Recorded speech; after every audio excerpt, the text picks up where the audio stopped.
कहानी समय का महत्व। प्राचीन समय की बात है। एक बार गौतम बुद्ध अपने आश्रम में शिष्यों को जीवन का ज्ञान दे रहे थे। वहां अनेक लोग रोज उनसे मिलने आते थे, कोई दुख लेकर, कोई प्रश्न लेकर, तो कोई मार्गदर्शन की आशा से। एक दिन एक शिष्य ने बुद्ध से पूछा, भगवान, लोग धन के पीछे भागते हैं, कोई पद और सम्मान के पीछे भागता है, लेकिन सच्चे अर्थों में सबसे कीमती वस्तु कौन सी है? क्या धन ही सबसे बड़ा खजाना है? बुद्ध मुस्कुराए और बोले, मैं तुम्हें इसका उत्तर सीधे सीधे नहीं दूंगा, तुम्हें स्वयं इसका अनुभव करना होगा। इतना कहकर उन्होंने पास रखी एक पुरानी घड़ी शिष्य को थमाई और कहा, जाओ, इस घड़ी को लेकर नगर जाओ और लोगों से इसकी कीमत पूछ कर आओ। ध्यान रखना, किसी को बेचना मत, बस पूछ कर लौट आना। शिष्य नगर गया। वो लोगों से घड़ी की कीमत पूछने लगा। किसी ने कहा, ये तो बहुत पुरानी है, 500 से ज्यादा नहीं दूंगा। किसी ने कहा, अरे 1000 रुपए दूंगा। कोई बोला, 800 से ज्यादा की नहीं है। कुछ लोगों ने ध्यान ही नहीं दिया। शाम को शिष्य वापस लौटा और बुद्ध को सारी बातें बताईं। बुद्ध ने शांत स्वर में कहा, अच्छा, अब इस घड़ी को अलमारी में रख दो, कल फिर से इसे लेकर जाना होगा। अगले दिन बुद्ध ने वही घड़ी शिष्य को दी और कहा, आज तुम लोगों से इस घड़ी की नहीं, बल्कि इसके अंदर जो समय चल रहा है उसकी कीमत पूछना।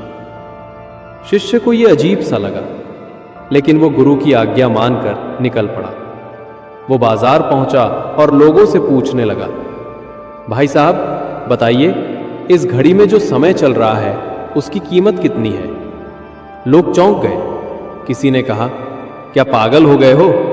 कल घड़ी की कीमत पूछ रहे थे और आज समय की? कुछ लोग हंसने लगे। कई लोगों ने उसे पागल समझकर भगा दिया। शिष्य बहुत निराश हुआ। उसे लगा कि लोग उसका मजाक बना रहे हैं, लेकिन गुरु ने यह करने को क्यों कहा? यही सोचते सोचते वो नगर के कोने पर पहुंचा, जहां एक वृद्ध ज्ञानी बैठा था। शिष्य ने वृद्ध से भी वही प्रश्न किया, बाबा जी, इस घड़ी में जो समय चल रहा है उसकी कीमत बताइए। वृद्ध मुस्कुराए।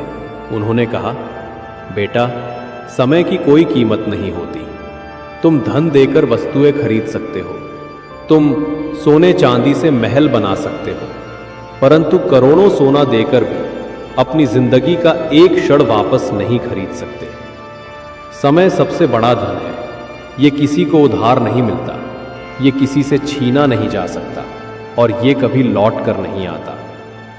इसकी एक बुरी बात है, ये गुजर जाता है, लेकिन एक अच्छी बात भी है, ये तुम्हारे हाथ में है कि इसे किस कार्य में लगाना है। शिष्य की आंखें खुली वृद्ध की बात सुनकर। शिष्य का हृदय बदल गया।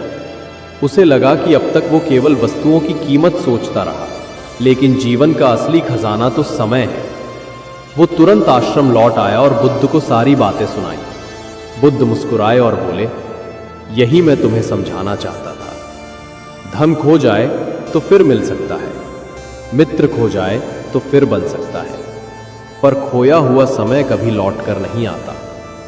इसलिए जो भी कार्य करो, सोच समझ कर करो, हर पल का सदुपयोग करो। यही जीवन की सच्ची साधना है। सीख, समय सबके लिए समान है। राजा और रंक दोनों के पास केवल 24 घंटे हैं। तुम इसे रोक नहीं सकते, लेकिन इसे सार्थक बना सकते हो। समय मुफ्त है, लेकिन सबसे कीमती है। धन, पद और सम्मान खोकर वापस मिल सकते हैं, पर बीता हुआ एक क्षण भी लौट कर नहीं आता। दोस्तों, अगर तुम चाहते हो कि जीवन सफल हो, तो अपने हर पल का हिसाब रखो। समय को व्यर्थ मत गवाओ, क्योंकि यही तुम्हारा सबसे बड़ा धन है।